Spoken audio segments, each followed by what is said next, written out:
تصوف کی دنیا کے تحت صحبت باولیاء پر گفتگو چل رہی ہے، اور صحبت باولیاء میں ہم گفتگو کر رہے ہیں حضرت حکیم الامت مجدد ملت مولانا اشرف علی تھانوی رحمہ اللہ تعالیٰ کے مسائل السلوک پر، اس لیے کہ حضرت حکیم الامت تھانوی رحمۃ اللہ علیہ کے یہ کارنامہ ہے کہ آپ نے قرآن و احادیث سے تصوف و سلوک کے علوم کو ثابت فرمایا ہے، تاکہ کوئی نادان یہ نہ سمجھے کہ قرآن و احادیث سے ان کا کوئی ثبوت نہیں، اور تصوف و سلوک کے جتنے علوم ہیں یہ سب کے سب خود ساختہ ہیں، یہ خود ساختہ نہیں ہیں بلکہ خدا ساختہ ہیں۔ اللہ تبارک و تعالی نے قرآن کریم میں اس پر نصوص نازل فرمائی ہیں، اور احادیث طیبہ میں سرکار دو عالم صلی اللہ علیہ وسلم نے ان مسائل کو واضح فرمایا ہے۔ بلکہ خود سرکار دو عالم صلی اللہ علیہ وسلم کا جو ہے وہ چوتھا وظیفہ ہے وہ یزکیم، آپ تزکیہ نفس فرماتے ہیں۔ ظاہر ہے کہ تزکیہ نفس جو ہے وہ تصوف سلوک کی وہ دنیا ہے کہ جس سے دلوں کو پاک کیا جاتا ہے اور دلوں کو اللہ کے ساتھ جوڑا جاتا ہے، اور ذوق عبادت اور ذوق ذکر انسانوں کو نصیب ہوتا ہے۔ تو اس لیے حضرت نے یہ کارنامہ کیا کہ اپنی تفسیر جو ہے بیان قرآن میں وہ آیات کہ جن آیات سے تصوف و سلوک کے مسائل ثابت ہوتے تھے، ان آیات کو ترجمہ مسائل السلوک کے عنوان کے تحت الگ جمع کیا۔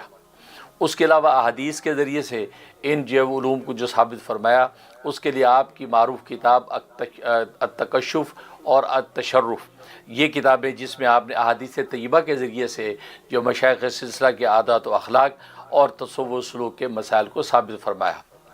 تو ہم یہ اس سیگمنٹ میں صحبت باولیاء میں گفتگو کر رہے ہیں ان مسائل پر جو قرآن کریم کی ان آیات سے ثابت ہوتے ہیں، جن میں سے آج ہم سورہ بقرہ کی آیت نمبر 179 اس پر گفتگو کریں گے۔ اعوذ باللہ من الشیطان الرجیم، بسم اللہ الرحمن الرحیم، وَلَكُمْ فِي الْقِصَاصِ حَيَاةٌ يَا أُولِي الْأَلْبَابِ لَعَلَّكُمْ تَتَّقُونَ، اور تمہارے واسطے قصاص میں بڑی زندگی ہے اے عقل مندو، تاکہ تم بچتے رہو۔ یہ جو ہے حضرت نے آیت نقل فرمائی، اور اس آیت کے تحت ترجمہ مسائل سلوک کے عنوان سے جو حضرت نے لکھا اپنی تفسیر بیان قرآن میں، ان کو لفظ بلفظ پڑھتے ہیں۔ فرمایا کہ قولہ تعالی وَلَكُمْ فِي الْقِصَاصِ حَيَاةٌ، بعض نے اس کی تفسیر حیات اخرویہ کے ساتھ کی ہے، پس معنی یوں ہوں گے کہ قاتل سے جب دنیا میں قصاص لے لیا جاوے، پھر اس سے حق مقتول کا آخرت میں مواخذہ نہ ہوگا۔ جمہور کے نزدیک تو مطلقاً، اور حنفیہ کے نزدیک قاتل کے تسلیم نفس کے بعد۔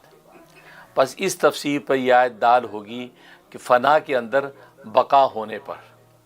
یہ الفاظ حضرت نے صاف صاف ذکر فرمائے۔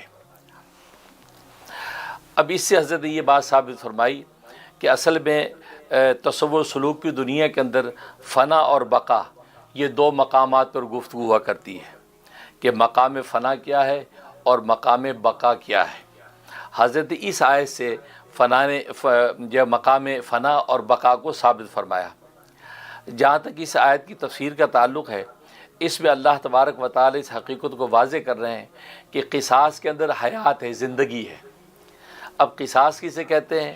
یہ اصل میں قصاص جو ہے وہ جان کی حفاظت کے لیے اللہ تبارک و تعالی نے یہ قانون جو لاگو کر رکھا ہے کہ جانوں کی حفاظت کے لیے قصاص کا قانون، حد قصاص۔ حد قصاص کا مطلب یہ کہ جب کوئی شخص کسی دوسرے کو قتل کر دیتا ہے ناحق، تو اس کے جو ہے مواخذے کے طور پر بدلے میں اس قاتل کو قتل کیا جاتا ہے، یعنی اس سے قصاص لیا جاتا ہے، لہذا اس کو بھی قتل کیا جاتا ہے۔ تو گویا کہ وہ مقتول کے ورثہ ان کو یہ حق ہوتا ہے کہ اس قاتل کو قتل کریں۔ یہاں اللہ تبارک و تعالی اس قانون کے بارے میں فرماتے ہیں کہ قصاص کے قانون میں زندگی ہے اے عقل مندو۔ سوال یہ پیدا ہوا کہ قصاص کے قانون میں زندگی کیسے ہے؟ اس لیے کہ ایک تو قاتل نے مقتول کو قتل کیا، وہ مقتول اپنی جان سے گیا، اس کی زندگی فنا ہوئی، وہ موت کی گھاٹ اترا۔ پھر مقتول کے ورثہ نے قاتل کو قتل کیا تو وہ بھی اپنی جان سے گیا، موت کی گھاٹ اترا، اس کی زندگی فنا ہوئی۔ تو یہ تو موت ہے، زندگی کہاں ہے؟ قصاص میں تو موت ہے، مقتول قتل ہوا پھر قاتل قتل ہوا۔ لیکن اللہ تبارک و تعالیٰ فرما رہے کہ نہیں، اس قصاص کے قانون میں کہ جب وہ مقتول کے ورثہ قاتل کو قتل کرتے ہیں تو اس میں حیات ہے، زندگی ہے، زندگی ہے۔ اب زندگی ہے کہا، لیکن ساتھ کا اے عقل مندو، یعنی عقل مند آدمی سمجھتا ہے کہ اس میں زندگی اور حیات ہے۔ عام آدمی کو وہی شبہ ہوگا جو ہم اس وقت شبہ ظاہر کر رہے ہیں کہ اس میں حیات تو نہیں، اس میں تو موت ہے۔ مقتول تو موت کی گھاٹ اترا ہی اترا، قاتل بھی موت کی گھاٹ اتر جائے گا، اس میں حیات کہاں ہے؟ لیکن فرمایا کہ یا اولی الالباب، اے عقل مندو، اصل میں اس میں زندگی ہے۔ اب اس زندگی ہونے کا کیا مطلب ہے؟ اصل میں جہاں تک کسی تفسیر کا تعلق ہے، عام مفسرین فرماتے ہیں، جمہور مفسرین کا قول یہ ہے کہ اس میں قاتل کی حیات کا ذکر ہے کہ دنیا کے اندر تو قتل ہوا، موت کی گھاٹ اترا، لیکن حیات اخروی اس کو نصیب ہو گئی، جو ہمیشہ ہمیشہ کی حیات ہے، جو ہمیشہ ہمیشہ کی زندگی ہے بغیر کسی عذاب اور تعذیب کے، وہ ہمیشہ ہمیشہ کی وہ زندگی اس کو نصیب ہو گئی۔ یہاں تو بظاہر قتل ہوا، یہاں تو موت کی گھاٹ اترا، لیکن آخرت کی حیات اللہ نے ہمیشہ کے لیے اس کو دے دی۔ تو مفسر فرماتے ہیں یہاں حیات اخروی یعنی قاتل کی حیات اخروی کا اشارہ ہے کہ یہ جو فرمایا کہ وَلَكُمْ فِي الْقِصَاصِ حَيَاتٌ، یعنی قصاص کے اس قانون کے اندر زندگی ہے، کس کے لیے؟ قاتل کے لیے، کہ دنیا میں تو بظاہر اس کی موت ہوئی، لیکن آخرت میں ہمیشہ کے لیے بخشا گیا، لہذا وہ حیات اخروی اس کو نصیب ہو گئی۔ ایک مطلب یہ، اور دوسرا مطلب یہ کہ اصل میں عربوں کے اندر یہ رواج تھا کہ جب قاتل کسی مقتول کو قتل کرتا تھا تو مقتول کے ورثہ قاتل کے کسی بھی آدمی کو پکڑ کے قتل کر دیتے تھے۔ وہ یہ نہیں دیکھتے تھے کہ یہ ہمارا قاتل ہے یا نہیں ہے، جو اس کے ہتھے چڑھتا اس کو قتل کر دیتے۔ نتیجہ یہ کہ مقتول کے ورثہ یہ حرکت کرتے تو پھر قاتل کو ورثہ ان کا کوئی اور بندہ دیکھو اس کو قتل کرتے، لہذا نتیجہ کہ اس یہ ادلا بدلی کے اندر ہزاروں انسان قتل ہوتے۔ جو اصل قاتل تھا جس کا قصاص لیا جانا تھا، وہ اگر قتل ہو جائے تو قصہ ختم ہو جائے، لیکن ہوتا یہ کہ وہ تو چھپا لیا، اس کو تو بچا لیا، اس کے بدلے میں جو کمزور ہتھے چڑھا ایک دوسرے اس کو قتل کرتے چلے جا رہے ہیں۔ نتیجہ یہ کہ اس سینکڑوں ہزاروں لوگ اس طرح زمانے جاہلیت میں قتل ہوتے تھے، اور وہ اصل جو قاتل ہے وہ محفوظ ہے۔ تو اللہ تبارک و تعالی فرما رہے ہیں کہ قصاص کے قانون میں زندگی ہے۔ اس کا مطلب یہ ہے کہ جو وہ قاتل اگر اسی کو قصاص میں قتل کر دیا جائے تو جو ہزاروں لوگ مرے ہیں ان کو زندگی ملتی، یعنی ان کی زندگی موت کی گھاٹ نہ اترتی۔ تو ان کی زندگی کا اشارہ کیا کہ ان کے لیے حیات ہے کہ وہ زندہ سلامت رہتے، لیکن اس قاتل کو قتل نہ کرنے کے نتیجے میں کیا ہوا؟ ہزاروں لوگ بے گناہ مارے گئے۔ اس لیے فرمایا کہ وَلَكُمْ فِي الْقِصَاصِ حَيَاتٌ، کہ قصاص کے قانون میں کہ جان کے بدلے میں جان اگر لے لی گئی تو کیا ہوگا؟ اس جو ہے وہ مقتول کے ورثہ کو بھی تسکین ہو جائے گی کہ ہمارا ایک قاتل قتل ہو چکا، لہذا وہ کسی دوسرے آدمی پہ ہاتھ نہیں ڈالیں گے۔ یوں ہزاروں لوگوں کی زندگیاں جو ہے وہ قائم و دائم رہیں گی۔ اور تیسرا مطلب یہ ہے کہ یہ عام ہے، عام قبل عام انسانوں کے اندر جب یہ قانون دیکھا جاتا ہے کہ قاتل کو قتل کیا جاتا ہے تو کوئی بھی کسی کو قتل کرنے سے ڈرے گا۔ وہ یہ سوچے گا بھئی میں نے قتل کیا تو میں بھی اسی طرح قتل کر دیا جاؤں گا جیسے فلاں قتل کر دیا گیا، لہذا کیا ہوگا؟ اس سے کتنے لوگوں کی جانیں بچیں گی، یعنی گویا کہ ایک پیش آمدہ جو یہ قتل کا پورا ایک سلسلہ وہ سارا کا سارا رک جائے گا، تو صدن باب بن جائے گا، پہلے سے دروازہ بند ہو جائے گا قتل کا، کوئی کسی کو قتل کرنے سے ڈرے گا۔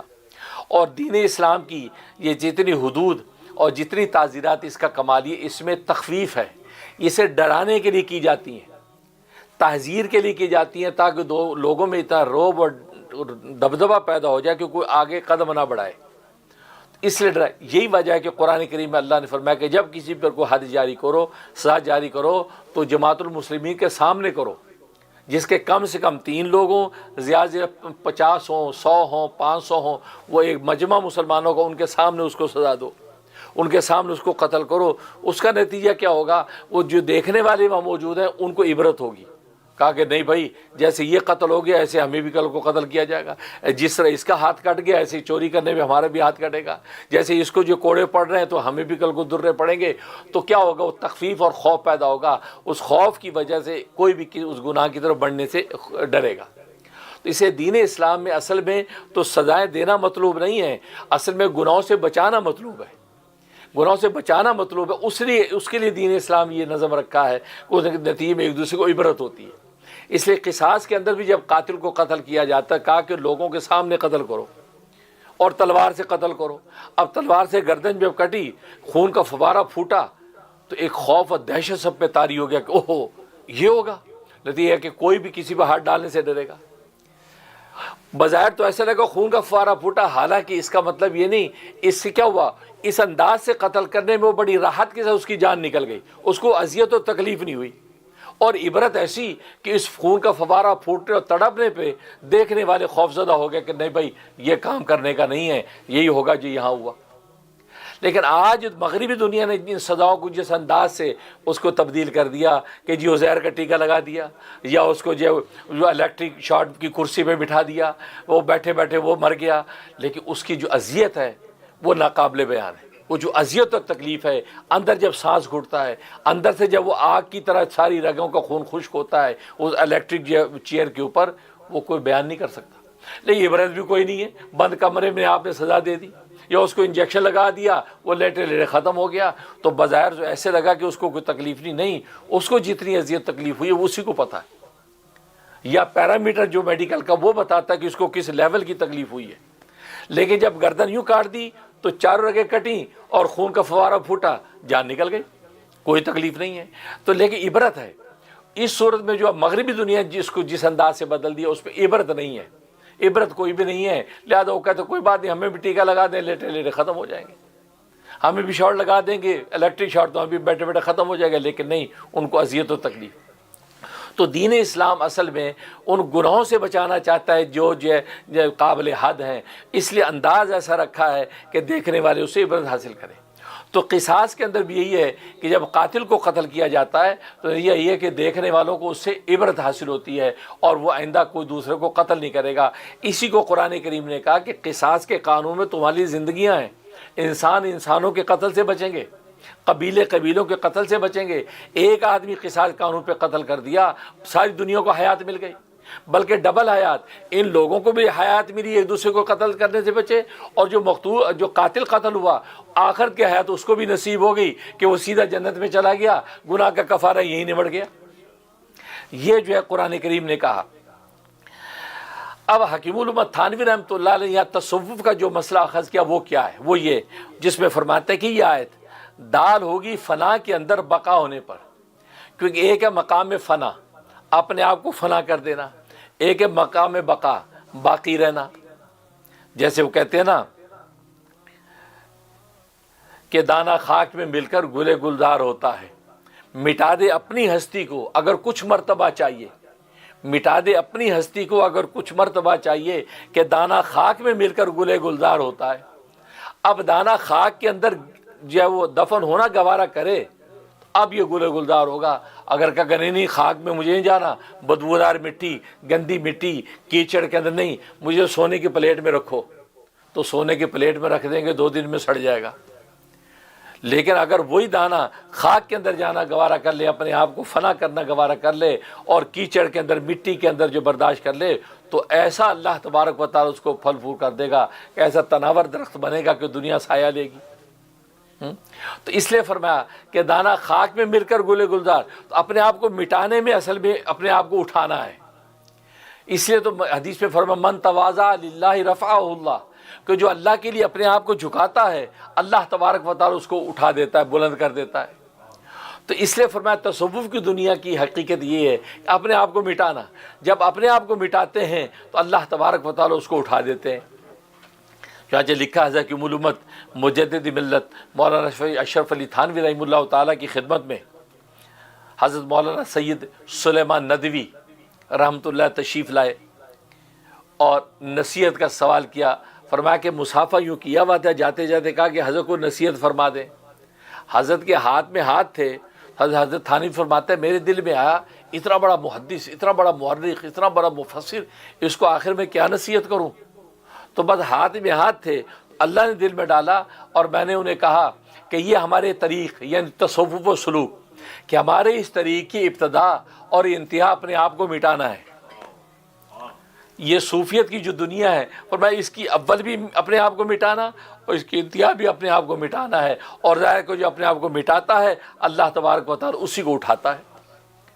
تو سید سلیمان ندوی فرماتے ہیں کہ میرا ان کے ہاتھ میں ہاتھ تھا، حضرت کی اس جملے نے مجھے ساکت کر دیا ایک ظاہر اتنے بڑے فاضل تھے، ایک لمحے میں اس جملے کی حقیقت کو پہنچ گئے اور سمجھ گئے کہ اصل راستہ یہی ہے مومن کے لیے کہ اپنے آپ کو مٹانا جس نے سیکھ لیا اللہ تبارک و تعالی اسی کو اٹھاتا ہے۔ اس کے بعد آپ نے دیکھا حضرت سید سلیمان ندوی رحمۃ اللہ حضرت سے بیعت ہو گئے اور پھر خلافت حاصل کی اور تصوف سلوک کی منازل طے کی۔ تو یہ ہے، تو تصوف سلوک کی بنیاد ہی اپنے آپ کو مٹانا ہے۔ تو اس لیے یہاں جو فرمایا فنا اور بقا، فنا میں اپنے آپ کو فنا کرنا، کس سے فنا کرنا؟ خواہشات دنیا، لذات دنیا سے اپنے آپ کو فنا کرنا، فانی ہو جانا۔ اس کے لیے ساری لذات دنیا فانی ہو گئی، وہ ایک باقی ذات کی تگ و دو میں لگ گیا۔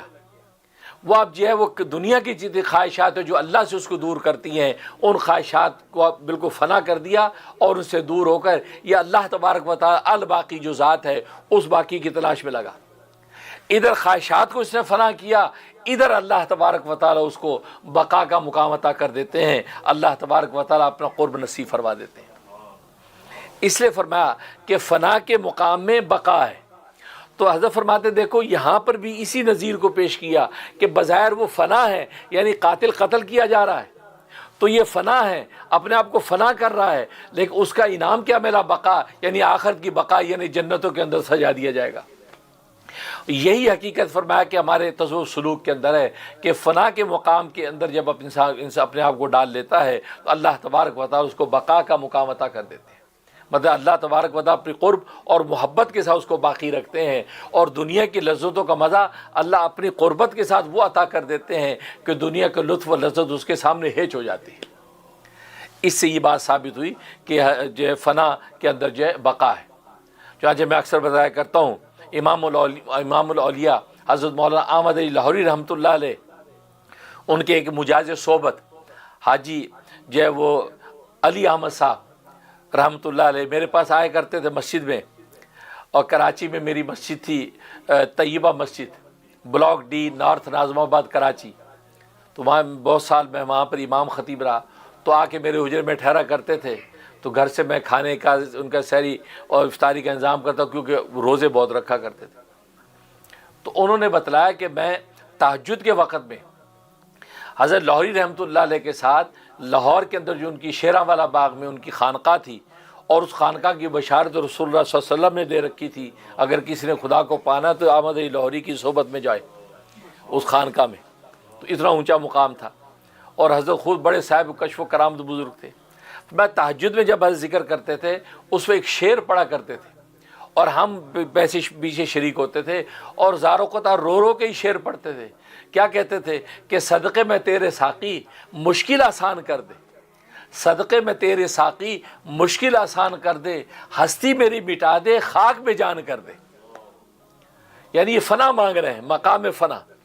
صدقے میں تیرے ساقی مشکل آسان کر دے، ہستی میری مٹا دے۔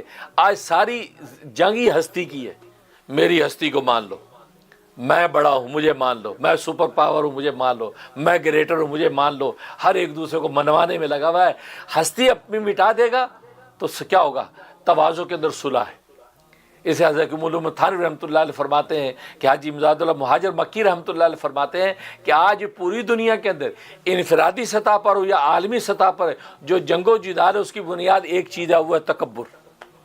تکبر، ہر ایک اپنی ہستی دکھانا چاہتا ہے، جی ہم بھی بڑی چیز ہے، اجی آپ نے ہماری انسلٹ کر دی، اجی آپ نے ہمیں ہتھ کی، فرمایا یہی جھگڑا ہے۔ لیکن ہر ایک اگر اپنی فنا کے مقام میں چل جائے، تواضع اختیار کرے، اجی ہم کچھ نہیں، آپ جو فرمائیں، آپ بڑے ہیں، آپ جو چاہیں، جب ایک دوسرے پر اس انداز سے نشاور ہوں گے تو فرمایا آپس میں اتفاق پیدا ہو جائے گا۔ لیکن اپنی ہستی کو قائم رکھتے کوئی اتفاق پیدا کرے ممکن نہیں ہے، کیونکہ اس کے اندر جو اسی طرح کا جھگڑا۔ تو آج آپ دیکھیں، آپ جو بین الاقوامی سطح پہ دیکھیں، انفرادی سطح پہ دیکھیں، جھگڑا صرف اسی بات کا ہے کہ میری ہستی کو مانے، میں بڑا ہوں، میں چھوٹا ہوں، یہ جھگڑا نہیں۔ فرمایا کہ ہستی اپنی مٹا دے۔ تو صدقے میں تیرے ساقی مشکل آسان کر دے، گویا کہ ان اولیاء اللہ جنہوں نے منازل طے کر لی ہیں اور اللہ تبارک و تعالیٰ کے قرب کے مقام پہ پہنچ گئے ہیں، مقام فنا سے مقام بقا کو حاصل بھی کر لیا ہے، پھر بھی اللہ سے وہی چیز مانگ رہے ہیں کہ صدقے میں تیرے ساقی مشکل آسان کر دے، ہستی میری مٹا دے، خاک میں جان کر دے۔ ظاہر خاک سے بنا ہوا ہے، تو خاک سے بنے کو جو ہے وہ کیا تکبر، اس کو تکبر، جو مٹی سے بنا ہو تو اس کو تو فنا ہے، اس کو فنا، اس کو بقا نہیں ہے، کیونکہ مٹی کا خاصہ ہے، یہ بلندی کو پھینکو بلندی پہ نہیں آتی، بلندی پہ پھینکو پستی میں گرتی ہے۔ اسی دھوکے سے تو ابلیس نے یہ بات کہی تھی کہ یہ مٹی سے بنا ہے آدم، مٹی وہ عنصر ہے جس کو آسمان پہ پھینکو زمین پہ گرتی ہے، اس میں نسبت تصوری پائی جاتی ہے، اور میں آگ سے بنا ہوں، مجھے زمین میں دفن کرو میں اوپر اڑتی ہوں، نسبت سعودی پائی جاتی ہے، اور اونچی نسبت والے کو نیچی نسبت والے کے سامنے سجدہ کرا رہے ہیں آپ، یہ تو عقل کا تقاضا نہیں ہے، لہذا سجدے سے انکار کر دیا۔ لیکن حقیقت یہ تھی، یہ مٹی اصل کمال تھا۔ اور آج آپ دیکھ لیں پوری دنیا کی جتنی لذتیں، پوری دنیا کی جتنی ترقیاں، پوری دنیا کی جتنی جو ہے وہ نعمتیں، وہ ساری کی ساری مٹی میں ہی ہیں۔ آسمان سے صرف پانی برستا ہے، وہاں سے صرف دھوپ ہی آتی ہے، باقی ساری نعمتیں آج سائنس اور ٹیکنالوجی جو کلا بازیاں کھا رہی ہیں، ان کے جو انسٹرومنٹ بنتے ہیں، ان کا را میٹیریل جو بنتا ہے کہاں سے آتا ہے؟ مٹی سے۔ ہر چیز مٹی میں، سارے معدنیات مٹی میں، ساری نباتات مٹی میں، ساری جمادات مٹی میں، ایک ایک چیز مٹی میں۔ جس سائنس اور ٹیکنالوجی کی بنا پہ آپ راکٹ بنا کے جہاز پہ جا رہے ہیں، وہ راکٹ جو بنا اس کا را میٹیریل مٹی سے۔ تو مٹی کو اللہ تبارک و تعالی نے ایسا شرف دیا، بظاہر اس کی حالت یہ ہے کہ پستی، اور اسی وجہ سے دیا یہ ابھی جو بتایا فنا، اس مٹی نے فنا کا مقام برداشت کیا، اپنے آپ کو فنا کرنا برداشت کیا، ہمارے قدموں کی دھول برداشت کی، ہمارے ٹک ٹک کے جو جوتے سے چلنے کو برداشت کیا۔ اس نے اللہ نے اس کو ایسا باکمال بتا دیا، سارے کمالات سے بھر دیا، سارے کمالات سے بھر دیا۔ اس لیے حضرت فرماتے ہیں فنا جو ہے اصل میں یہ بقا ہے، اور تصوف سلوک کی دنیا کے اندر اللہ تبارک و تعالیٰ اصل میں فنا ہی کے مقام کو سکھلاتے ہیں۔ چنانچہ اولیاء کاملین خانقاہوں میں جو لا الہ الا اللہ کے ضربے لگواتے ہیں، مراقبے کرواتے ہیں، اپنے آپ کو مٹا دینے کی مشقیں کرواتے ہیں۔ اس سے مقصد یہ ہے جب اپنے آپ کو مٹانا سیکھ لیا اور خواہشات کو مٹانا سیکھ لیا، اب جو باقی ذات ہے اللہ تبارک و تعالیٰ کی، وہ آپ کی آغوش میں لے لیتی ہے۔ اس سے حضرت فرمایا کہ اس آیت سے ثابت ہوا کہ فنا کے اندر بقا ہے، لہذا اس لیے فرمایا وَلَكُمْ فِي الْقِصَاصِ حَيَاتٌ يَا أُولِي الْأَلْبَابِ، کہ تمہارے لیے قصاص کے قانون کے اندر زندگی ہے اے عقل مندو۔ عقل مندو اس لیے کہا کہ عقل والا ہی اس بات کو سمجھے گا کہ واقعی اللہ تبارک و تعالیٰ نے اس کے اندر جو وہ بقا رکھی ہے، ورنہ عام آدمی تو یہ کہے کہ بھئی اس میں کیا بقا ہے، بھئی قاتل قتل ہو گیا، یہ کیا یہ بقا کی بات ہے، حیات کی بات، یہ تو موت کی بات ہے۔ لیکن نہیں، یا اولی الالباب کی قید لگائی، لعلکم تتقون، تاکہ تم بچو۔ بچنے کا مطلب یہ ہے اب آئندہ سے ایک دوسرے کو جو ناحق قتل کرنے سے بچو گے، ناحق قتل کرنے سے بچو گے، یا مطلب یہ کہ لعلکم تتقون، یا کہ تاکہ تم آخرت کے عذاب سے بچو، قانون قصاص پہ عمل کر لو گے تو آخرت کے عذاب سے بچو گے۔ تو گویا کہ اس لیے فرمایا کہ تاکہ تم ایک جو ہے وہ آخرت کے عذاب سے بچو، اور یہ قانون قصاص پہ عمل کرو۔ اور پھر یہ کہ جب تمہیں اس کی حکمت پتہ چل گئی کہ قصاص کے قانون میں زندگی اور حیات ہے، تو پھر تم اس حکم کی مخالفت سے بچو۔ اب تمہیں حق نہیں پہنچتا تم حکم کی مخالفت کرو، لہذا قاتل کو قصاص کے قانون کے تحت قتل کرو۔ اب اس کو کسی قسم کوئی معافی نہیں ہے، الا یہ کہ مقتول کے ورثہ جو ہے قاعدے کے مطابق اس کو معاف کر دیں اور اس سے دیت وغیرہ وصول کر لے، وہ الگ بات ہے۔ لیکن یہ کہ ورنہ اگر اس حکمت کو سمجھنے کے بعد تم ایسا نہیں کرو گے تو ظاہر پہ آخرت عذاب میں پکڑے جاؤ گے۔ یہ حقیقت اس کے اندر واضح کی ہے۔ اللہ سے دعا ہے کہ اللہ تبارک و تعالیٰ ان حقائق کو سمجھنے اور عمل کی توفیق نصیب فرمائے، آمین یا رب العالمین۔